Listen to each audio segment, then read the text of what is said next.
انسان کے اپنے وجود کے اندر اور کائنات میں اللہ تعالیٰ کی توحید کی بہت زیادہ نشانیاں ہیں۔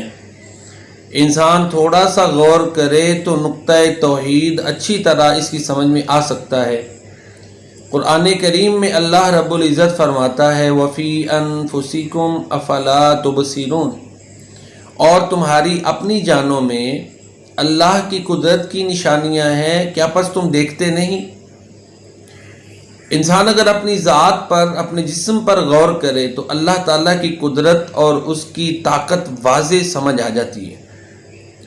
اب دیکھیں نا، ایک انسان کے انگوٹھوں کے نشانات دوسرے انسان کے انگوٹھے کے نشانات سے نہیں ملتے۔ 8 ارب کے قریب آبادی ہے، 16 ارب کے قریب تقریباً لوگوں کے انگوٹھے ہیں، کچھ فوت ہو چکے، ان کے نشانات الگ ہیں۔ تو اربوں کی تعداد میں انسانوں کے تھمب امپریشنز لیے جا چکے ہیں، لیکن ہر ایک کا تھمب امپریشن دوسرے سے الگ ہے۔ تو یہ جو اللہ قرآن میں فرماتے ہیں نا وَفِي أَنفُسِكُمْ أَفَلَا تُبْصِرُونَ، تمہاری جانوں میں اللہ کی قدرت کی نشانیاں ہیں، کیا تم دیکھتے نہیں ہو؟ تو اس سے دیکھیں نا کتنا واضح ہوتا ہے۔ پھر سورہ القیامہ کی آیت مبارکہ صحیح طرح سمجھ میں آ جاتی ہے۔ اللہ تعالیٰ فرماتے ہیں لا اقسم بیوم القیامہ، قیامت کے دن کی قسم، ولا اقسم بالنفس اللوامہ، ملامت کرنے والے نفس کی قسم، ایحسب الانسان ان لن نجمع عظامہ، کیا انسان یہ گمان کرتا ہے کہ ہم اس کی ہڈیوں کو اکٹھا نہیں کریں گے؟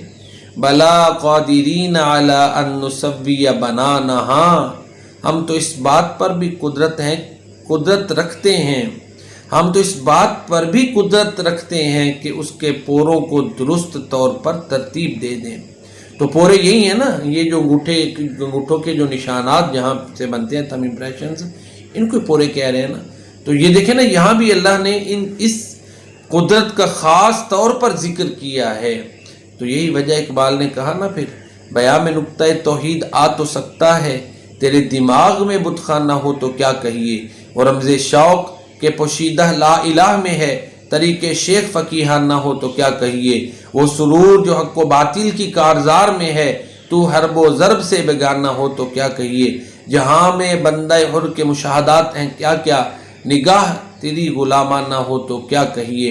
انسان اپنے وجود پر غور کر لے، کس طرح اللہ نے اس کو عدم سے وجود بخشا، پھر اس کے وجود کی نمایاں ممیز خصوصیات کیا ہیں، کیسا اس کا سسٹم ہے، تو اللہ کی توحید اور قدرت سمجھ آ جاتی ہے۔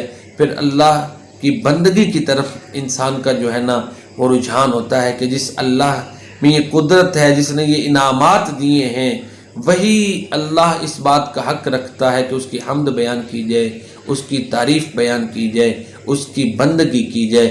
اللہ تعالی ہمیں صحیح معنوں میں عقیدہ توحید سمجھ کر اس پر عمل کرنے کی توفیق عطا فرمائے۔ وما علینا الا البلاغ المبین۔